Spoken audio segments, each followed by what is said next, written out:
In a world silenced by the end, one man's love becomes his only reason to survive, and his greatest threat. This is the story of Philip, a lone figure against the backdrop of a dead city, and his haunting descent into madness. Welcome to our deep dive into one of the most chilling post-apocalyptic tales you'll ever see. D. The story opens on a rooftop, the sky bleeding orange and purple over a skeleton city. Philip, our survivor, isn't just alone, he's unraveling. He clutches a torn photograph, whispering to the ghost of a woman named Melissa.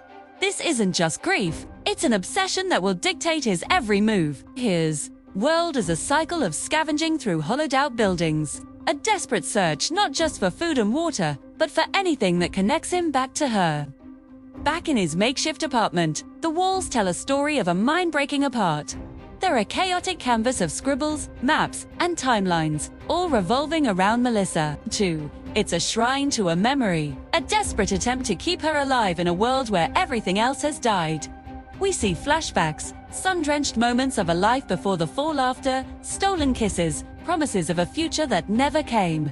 These memories are a cruel comfort, a stark contrast to the grim reality he now faces. His solitude is a breeding ground for hallucinations.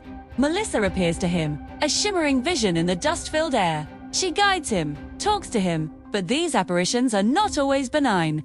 They twist and morph, her loving smile turning into something sinister, her whispers becoming accusations. Philip sets a dinner table for two, speaks into a dead radio hoping she answers, and dances with a phantom in the flickering candlelight.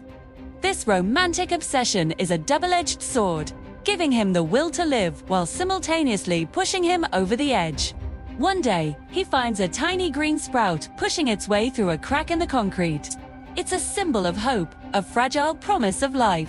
For a moment, we see a glimmer of the old Philip, a man capable of finding beauty in the ruins. But this piece is fleeting.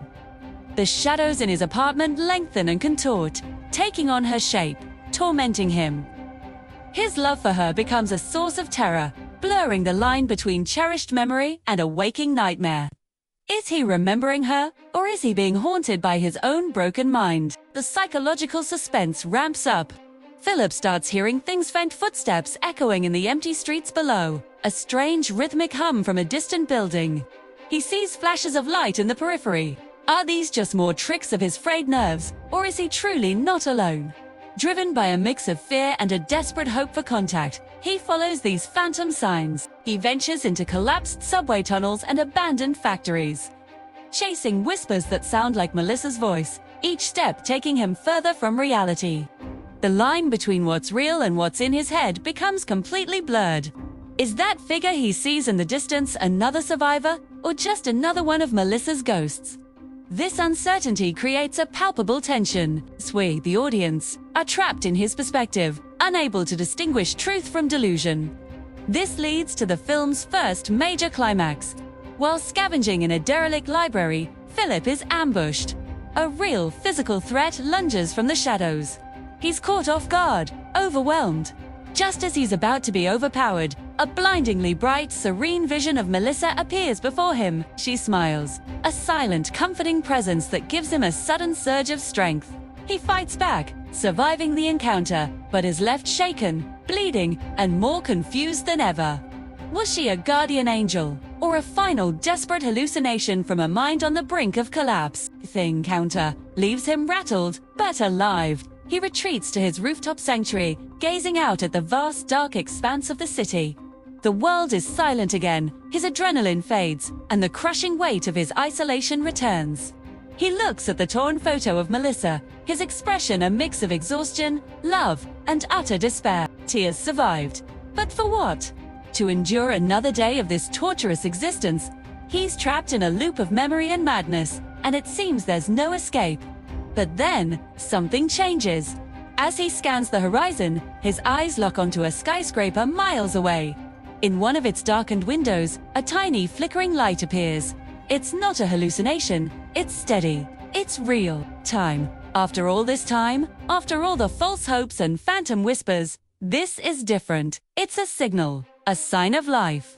The story ends right there, on that powerful, ambiguous image.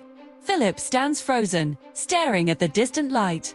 The first genuine sign of another human being he's seen since the world ended. There.